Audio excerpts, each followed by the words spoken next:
Amigos queridos,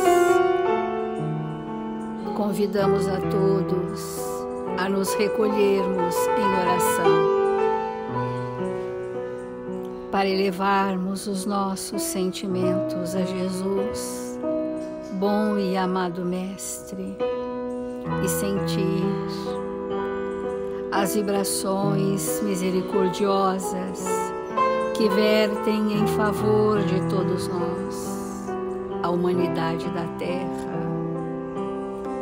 e pedir humildemente, Senhor, que os espíritos amigos responsáveis por este Evangelho possam encontrar em nossos corações as sintonias favoráveis para o trabalho deste dia, e que nossos pensamentos estejam voltados para o bem e para a verdade. Nesta hora, Senhor, em que somos convidados aos testemunhos de fé, estamos aqui como candidatos a engrossarmos fileiras dos ceareiros do seu amor na terra. Faça-nos, Senhor, instrumentos dignos e úteis, para que nos sintamos servindo em seu nome, onde quer que nos encontremos, hoje e sempre, e que assim seja.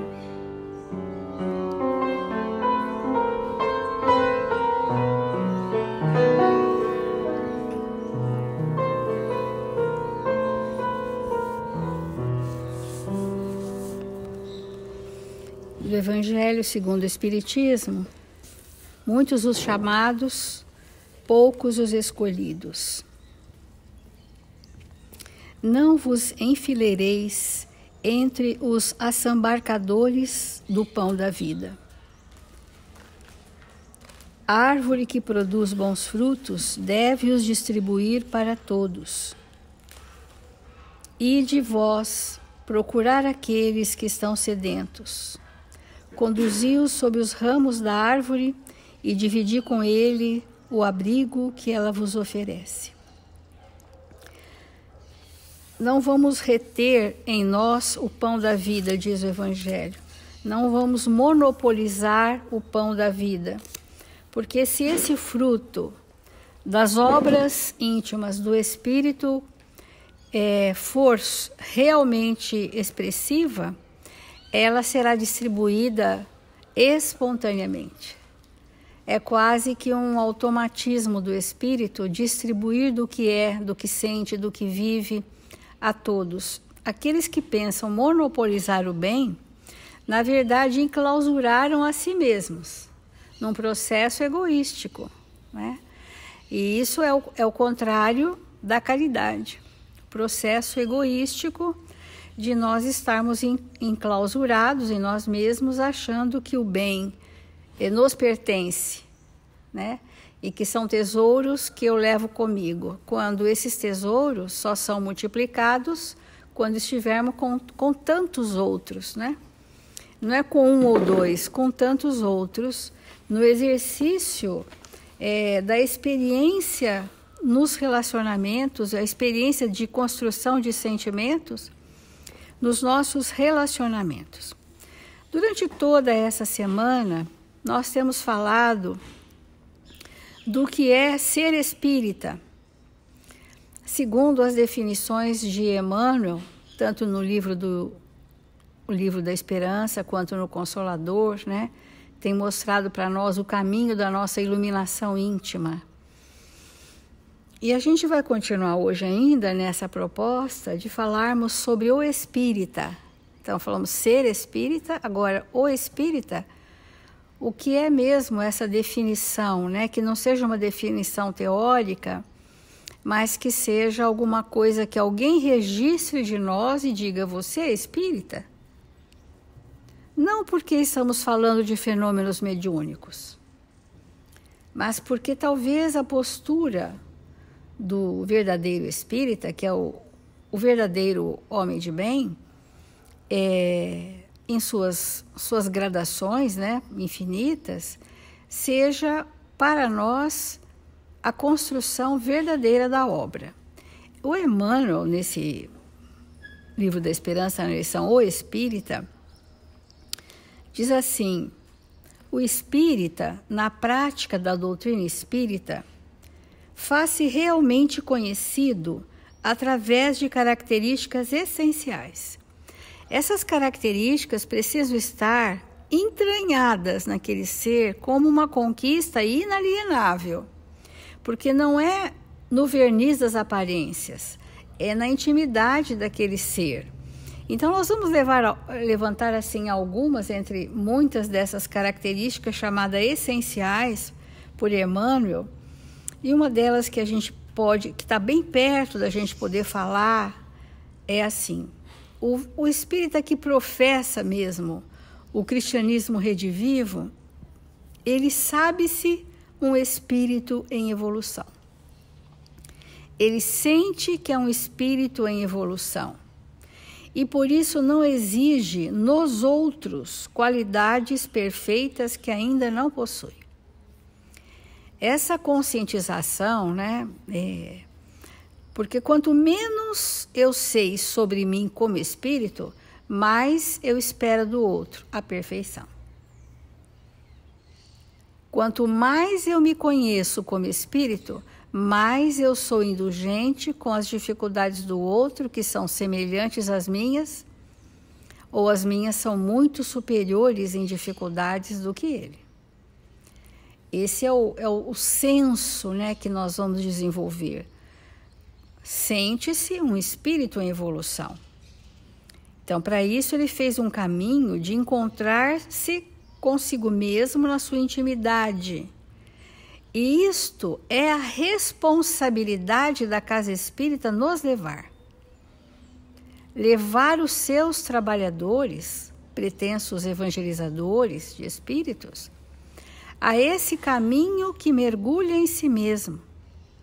Porque nós falamos aqui 10, 15 dias já sobre a necessidade de prevalecer o sentimento em nós, nos nossos relacionamentos. Então, nesse momento em que nós queremos construir as nossas obras também na casa espírita, nós precisamos sentir que o contexto da nossa casa nos conduza a esse mergulho, nos leve a esse mergulho no espírito que somos, para que eu possa ter a humildade de reconhecer as minhas imensas fragilidades e diminuir a expectativa que nós temos sobre as qualidades do outro. Então, nós precisamos levantar essa questão. Uma coisa é eu saber que sou espírito, ok? Mas como é que eu faço para mergulhar em mim como espírito e desvendar, né, o meu íntimo? Que processo é esse? Esse é o processo da evangelização. E a nossa casa, as casas espíritas, é que nos levam a esse contexto íntimo como espírito. Aceita sem revolta dificuldades e provações por não desconhecer que os princípios da reencarnação situam cada pessoa no lugar que traçou a si mesma ante os resultados das próprias obras. A aceitação e a resignação, que é a consequência da aceitação com o sentimento, esse estado, quando ele é profundo e a pessoa passa por uma dor muito grande e você vai ao encontro dela e você a encontra resignada, plena, compreensiva dos dramas que necessita passar e que sabe que são resultados das próprias obras e que traçou para si aquele momento, quando nós vamos ao encontro disso, nós recebemos mais da pessoa que está passando pela dificuldade do que temos algo a levar, que quase sempre nada temos a levar. Mas o ato é solidário de estarmos juntos sem termos nada para doar, mas recebemos tanto, tanto, tanto. A gente tem acompanhado muitas pessoas em situações muito extremadas ao longo da vida. E geralmente esses espíritas, vamos dizer assim, que professam profundamente a doutrina espírita, aceitam sem revolta. E às vezes nós vemos um contraste, pessoas expressivas até na doutrina espírita, que quando um pequeno desajuste acontece, seja no âmbito familiar, ou na saúde, ou na profissão, se desarvoram, se desesperam, se desequilibram, entram em profundas depressões, né? E a gente percebe então que a nossa fé precisa ser estruturada na experiência do Evangelho, para que a gente possa passar com aceitação, sem revolta, as dificuldades, as provações. É porque cada pessoa está exatamente passando a situação mais adequada, mais justa ao seu processo de despertar da consciência. Então, nós precisamos fazer uma pergunta para nós mesmos, né? Nós estamos refletindo sobre nós, se nós, nas adversidades do caminho, como temos nos comportado? Será que eu já entrei em contato comigo como espírito verdadeiramente? Será que com humildade eu consegui, ou que alguém me conduziu a que eu conseguisse, a entrar em contato com as minhas imensas imperfeições que eu trouxe, que estão emergidas na minha anterioridade, clamando por uma transformação? Ou será que eu tenho usado de paliativos doutrinários para só ou tão somente amenizar, sem extirpar o mal e fazer disso um grande bem na nossa vida? São processos, né? E a gente aceita e entende perfeitamente o tempo de cada um. Há muitos de nós que precisamos de coisas amenas, porque não estando a fé estruturada, não temos recursos para mergulhar nesta empreitada de luz que a evangelização nos convida, para nós chegarmos a sermos espíritos regenerados. Ou seja, trabalharmos a degeneração que ainda existe em nós, para que a gente possa, nesse momento, quando temos falado tanto do fermento que leveda a massa, temos falado do sinalizador, né, que Jesus espera que todos nós sejamos, para que esses testemunhos eles sejam dignos das tarefas a nós confiadas. Então é nesta hora, e igualmente hoje que nós vivemos uma comoção social grande, né, um abalo moral grande, que nós vamos perceber então que fibras íntimas eu estruturei na moralidade do meu espírito, que fé é esta que eu construí para que esse momento seja para nós um momento equilibrado. Ontem falamos que Emmanuel nos sugere que sejamos células sadias no organismo social. Então nós precisamos estar imbuídos dessa tarefa de sermos células sadias no mundo em que estamos vivendo, para que a gente não degenere no arrastamento coletivo que estamos vivendo. Então, o espírita é aquele que, entre outras características que falaremos ainda, são reconhecidos por essas características essenciais.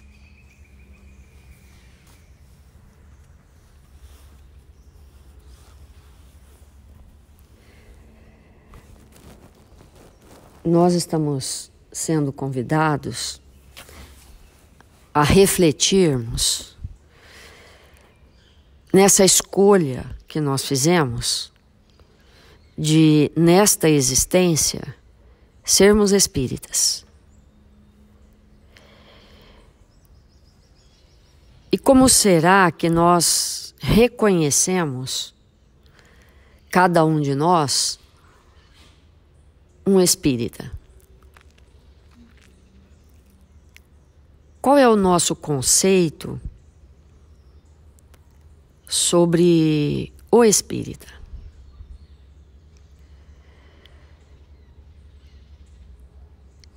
Então, demorando o nosso pensamento sobre isso, nós falávamos ontem que a doutrina espírita, revivendo o cristianismo, é a religião do pensamento reto.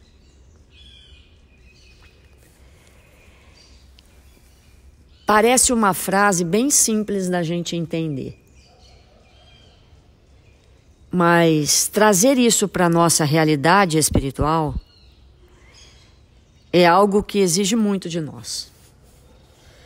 Porque o pensamento reto é aquele pensamento que não se desvia dos ensinamentos de Jesus. E um grande desafio para nós é aprender o que muitas religiões falam, e até Emmanuel tem uma lição que comenta isso, quando a gente diz assim: é necessário odiar o pecado e amar o pecador. O que significa isso, né? Que nós devemos nos opor ao erro, mas não condenar, não julgar de maneira nenhuma quem erra. Esse processo de termos o pensamento reto nisso não é um processo muito simples, porque invariavelmente nós muito mais julgamos e condenamos e nos distanciamos daqueles que estão equivocados do que nos opormos efetivamente à dificuldade. Porque quando nós temos um problema, invariavelmente nós queremos nos livrar do problema.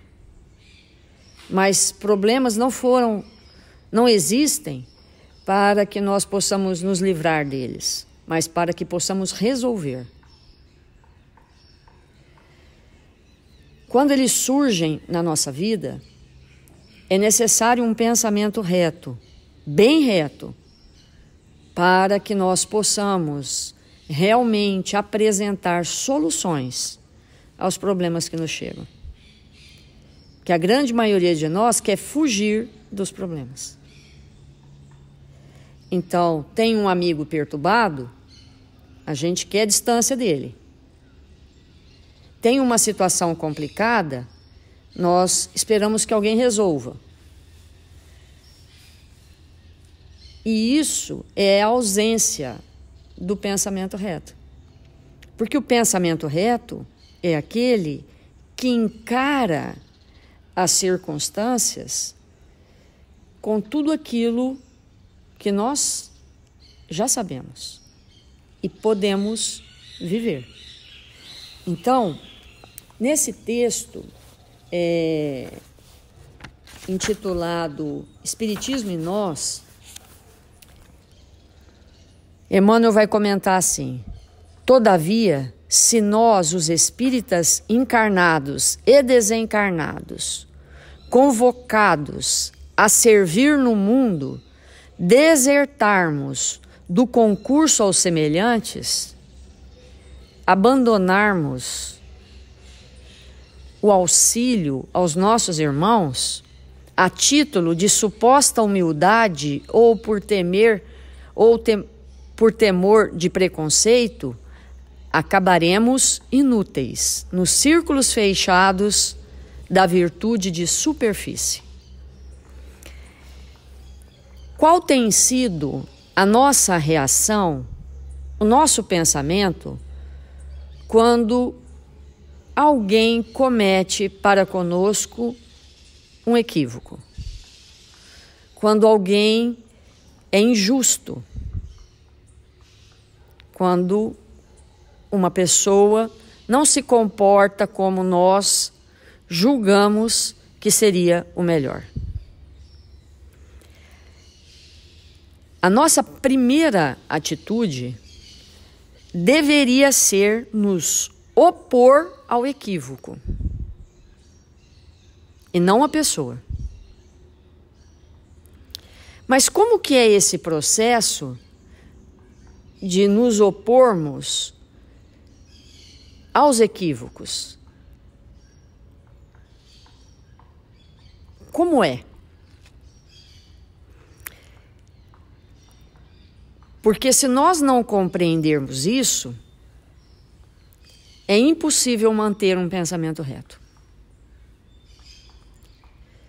Porque muitas vezes o equívoco de alguém é nossa maior oportunidade para estabelecermos os valores que não possuímos. Mas nós não encaramos assim, porque invariavelmente somos espíritos ociosos no bem. O que é fazer o bem para alguém que está praticando o mal? O que é verdadeiramente, diante de uma atitude que revela orgulho, que revela prepotência, que revela dificuldade desta ordem, o que é fazer um bem para alguém que sofre desse mal? Considerando que as lições de Jesus, para nós, são sempre lições libertadoras, de extrema liberdade. Jesus não se impõe. Jesus não impôs as suas lições. Nós sabemos que a grande maioria da humanidade não o aceita ainda. E quanto mais inteligente, mais nega, mais distante está. As mentes mais poderosas em raciocínio no planeta Terra, essas que poderiam contribuir, elas se encontram muito distantes do Mestre. Então, se não é com o raciocínio que nós vamos auxiliar aquele que está em equívoco, só é possível socorrê-lo com o sentimento. Inoculando naquele coração profundo entendimento. Porque se nós consideramos que estamos entendendo o Evangelho, na hora que alguém cai e nós vibramos profundo amor, entendimento, compreensão para aquele espírito, o que vai acontecer? Ele vai receber uma carga contrária à sua atitude equivocada e terá mais chance de se perceber. Mas nós entramos na crítica, no julgamento. E aí, nos julgamos melhores. Nos julgando melhores, perdemos a direção da humildade. E sem humildade, não há expressão do Evangelho.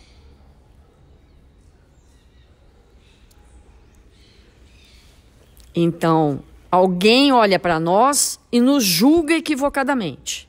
E nós olhamos para aquele que nos julgou equivocadamente e julgamos ele pior do que todos. E isso estabelece um círculo vicioso na nossa intimidade. Porque compreender o que seja realmente nos opormos ao erro é a chave da questão. Para isso,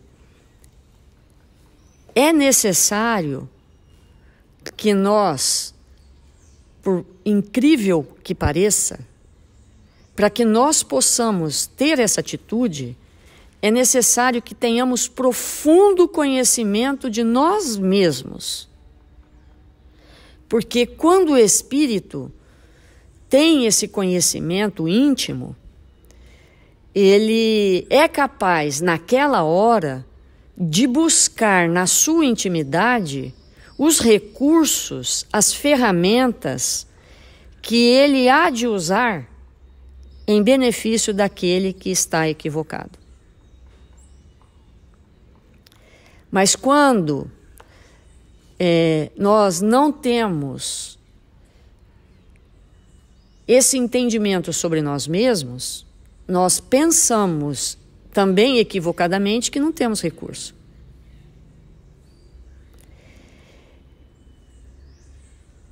E a doutrina espírita, sem nenhuma sombra de dúvida, é essa doutrina que nos auxilia profundamente a olhar para nós mesmos, a fazer um profundo mergulho na nossa intimidade, ter uma percepção bem clara de quem somos, dos recursos que nós temos. A doutrina espírita é esse manancial de conhecimento que nos lembra todo o tempo todo, de quantos recursos nós temos na nossa intimidade para oferecer para aqueles que se equivocam no caminho, numa atitude de profunda fraternidade.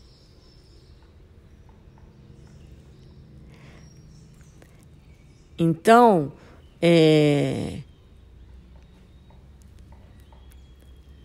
porque muitas vezes nós adentramos naquele conteúdo em que está sendo apresentado para nós e ficamos como areia movediça, que quanto mais nós tentamos fazer alguma coisa, pior fica. Porque muitas vezes não sabemos como utilizar os recursos que possuímos. Então, o espírita é aquele que, ao absorver o conteúdo do Evangelho, vai ficando mais consciente desses recursos e lançando mão deles para verdadeiramente socorrer quem caiu. Porque, invariavelmente, não percebendo isso, aquele que cai nos arrasta e a gente cai junto. E o tombo é para os dois.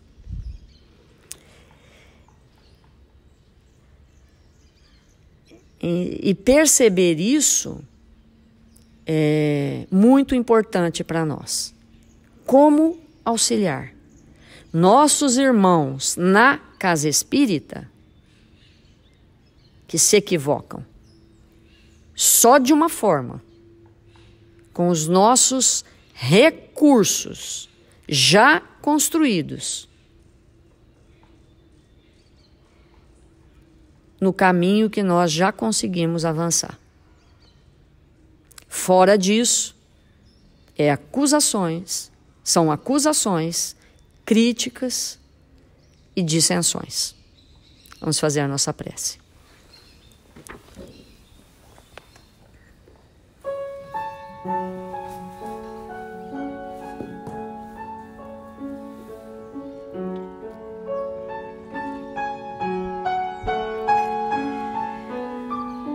Senhor Jesus,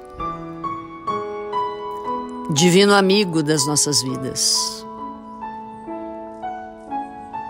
sejamos nós, senhores, aqueles a estender as nossas mãos para os que sofrem. Sejamos nós, os espíritas, que compreenderam a mensagem de Jesus.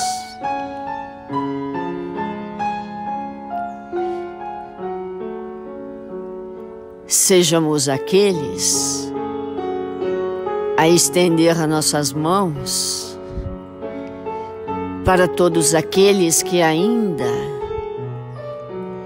não podem vivenciar as alegrias do Evangelho.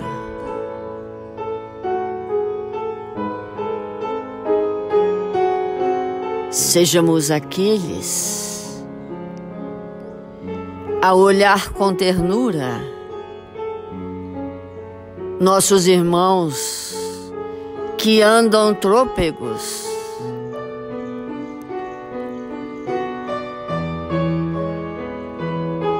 sejamos aqueles a sustentar os nossos trabalhos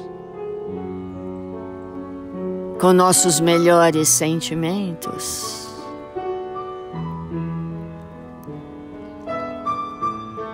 Sejamos aqueles, os escolhidos por Jesus, para testemunhar a nossa fé. Não apenas adeptos das ideias imorredoras do Evangelho redivivo, mas que tenhamos a coragem de oferecer aos nossos irmãos as flores dos nossos corações.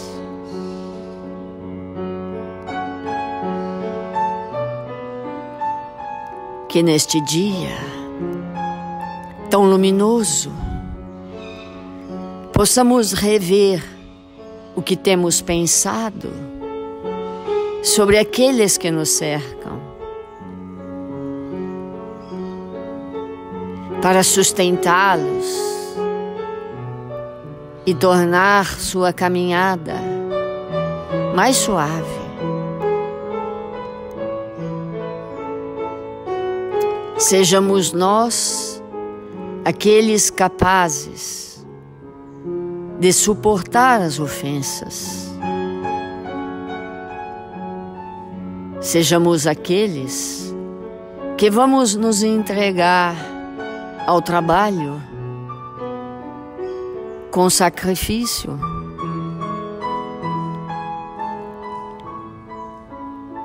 Deixando de lado as querelas do caminho. Que Jesus nos abençoe sempre.